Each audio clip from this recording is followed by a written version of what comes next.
ఏట్రా ఆలోచిస్తున్నావు నిన్నే? నేను పోయిన తర్వాత నా ఆస్తిలో 2 లక్షలు నా పిల్లానికి, 2 లక్షలు నా కీప్కి, 1 లక్ష దానికి చెల్లికి చెందాలని వీళ్ళు రాశాను. ఎరిబాగులోడు అంటే ఫూల్ అనమాట. ఒరే మరి ఇంకెందుకు ఆలోచిస్తున్నావు? ఆ డబ్బులు ఎలా సంపాదించాలా అని. ఎలా సంపాదిస్తా? నేను ఎలాగలగా సంపాదించుకుంటాను గానీ నువ్వేంటి ఎలా వచ్చావు? ఎందుకు వచ్చానంటే నా సైడ్ బిజినెస్ నీకు తెలుసు కదరా. ఎందుకు తెలీదు? మీ మొబైల్ హాస్పిటల్ వాడి పడేసిన సిరంజీలు సెలైన్ బాటిల్ కడిగి అమ్మేస్తుంటావు, అదే కదా నీ బిజినెస్. బయట వాళ్ళకైతే చెప్పను కానీ ఎరుబాగులాడు కాబట్టి నీకు చెబుతున్నారా. ఇప్పుడు ఆ పని మానేసా. అంటే కడగకుండా అమ్మేసుకుంటున్నావు అనమాట. ఇంత అమ్మాయికుడు ఏంట్రా? ఎవరన్నా వింటున్నారా? ఎవరు లేరులే. మన మొబైల్ హాస్పిటల్లో టాబ్లెట్లు ఇంజక్షన్లు పక్కకు లాగేసి బ్లాక్ లో అమ్మేసుకుంటున్నాను రా. నువ్వు బ్లాక్ లో అమ్మితే నాకేటి, వైట్ లో అమ్మితే నాకేటి. అందుకే నిన్ను ఎరుబాగులోడు అంటుంది. రే ఈ పార్సిల్ తీసుకెళ్ళి రాజమండ్రిలో ఉడతాలో రాజు అని ఒకటి ఉంటాడు. ఆల్కాడ్ తోటలాడుకో మందుల షాప్ ఉంది. ఈ బాక్స్ తీసుకెళ్ళి అడిగిచ్చే. అలాగే. రే ఎరుబాగులాడ జాగ్రత్త రోయ్. జాగ్రత్తగానే ఇస్తాను. శ్రీరాముడికి ఆంజనేయ స్వామి ఎలాగో నేను మీకు అలాగా వెళ్తున్నాను కాబట్టి 2-3 పనులు ఉంటే చెప్పే చేస్తాను. ముందు పని చూడే. ఇదిగో ఈ 50 తీసుకెళ్ళి మందు కొట్టు ముందు. ఇక చూసుకోండి, అదే పని మీద ఉంటాను. చెప్పటం మర్చిపోయాను. ఏంటో? ఆ ఉడతా లోవరాజు గారి షాప్ పక్కనే మిడతా నాగరాజు గారి షాప్ ఉంది. ఆడికి మనకి అస్సలు పడదు. ఈ పార్సల్ ఆడికి ఒకరు అమ్మో అమ్మో సార్ నాకు అడ్రాయర్ కొట్టేస్తే ఆడి పెళ్ళం బ్రా దొబ్బేశాను నేను. మా ఇద్దరి మధ్య ఆ క్లాష్ ఇంకా రన్ అవుతూనే ఉందనుకో. అందుకే చెప్తున్నాను ఆడు కనీసం ఈ పార్సల్ ఇంకా ముట్టెట్టు వాసన చూడటానికి కూడా అర్థమైంది కదా. అక్కడే ఆ షాప్ ముందే ఓ బ్రాంచ్ షాప్ ఉంది.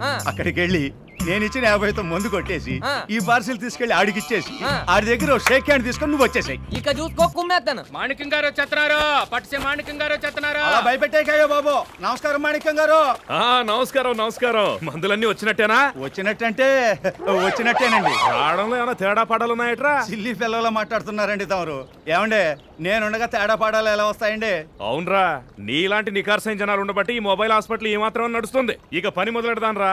సామూర్తి గారు వచ్చి ఏళ్ళయింది. సామూర్తి గారా? ఆయన ఎవరండి? ఎవరంటావేంటి? మన డాక్టర్ అమ్మ గారి కుటుంబానికి బాగా కావాల్సిన మనిషి. నాకు బాగా తెలుసులే.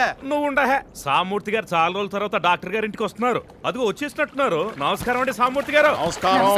ఏంటండి మధ్య తెగ రంగు చెప్తున్నారు? ఊరుకోవా, అందరూ నల్లబడ్డారంటుంటే. నలుపు రంగు కాదా ఏమే? ఉండవా ఎదవగోలా. ఇంతకీ ఎవరండి? ఈయన నా మేనలుడు శ్యాంప్రసాద్.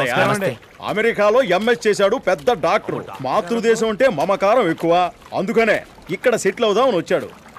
ఒరేయ్ ఇకపోతే ఆయన పేరు పట్టిసీమ మాణిక్యం గారా. ఈ మొబైల్ హాస్పిటల్ వర్కర్స్ అందరికి హెడ్. వీళ్ళంతా బాడీయా? అబ్బాయి గారు చాలా సిల్లీ పిల్లలు ఉన్నారు. ఈ అమ్మాయి మొబైల్ హాస్పిటల్లో నర్సు, పేరు సుందరి. పూర్తి పేరు పచ్చిగోళ్ల సత్య సుందరి. మనిషే కదండి, మనసు కూడా చాలా మెత్తన. కావాలంటే ఏ టైప్ టెస్టింగ్ అయినా చేసుకోవచ్చు. ఏమనుకోరు మాకు కాబోయే ఫ్యామిలీస్. అది సర్లేగానే ఇతను సరంగు తాతారావు. ఈ మొబైల్ హాస్పిటల్ డ్రైవర్ అండి. డ్రైవర్ కాదే కెప్టెన్. ఏమంటే అబ్బాయి గారు డ్రెస్ చూస్తుంటే తెలియట్లేదు. అవునవును. ఏంటండి అవునవును? ఈడు యూనిఫామ్ చూసి మోసపోకండి. ఫ్లాష్ బ్యాక్ లో ఈడు షిప్ లో కప్పులు కడిగేవాడు. అక్కడ పనిలోంచి తీసేస్తే ఉత్త చేతులతో రావడం ఎందుకని కెప్టెన్ డ్రెస్సులు దబ్బుకొచ్చేసాడు. అది చూసి కెప్టెన్ గారి పిల్లలు సముద్రంలోకి దూకేసిందండి. డ్రెస్ దప్పడం చేసా? కాదు, మొదటిసారి కెప్టెన్ ని డ్రెస్ లేకుండా చూసి. ఏ పాట పాడను? ఇకపోతే మన పేరు మెండా ముత్యమండి. ఈ లాంచీ ఇలా ఉందంటే దానికి కారణం మనమేనండి సారు.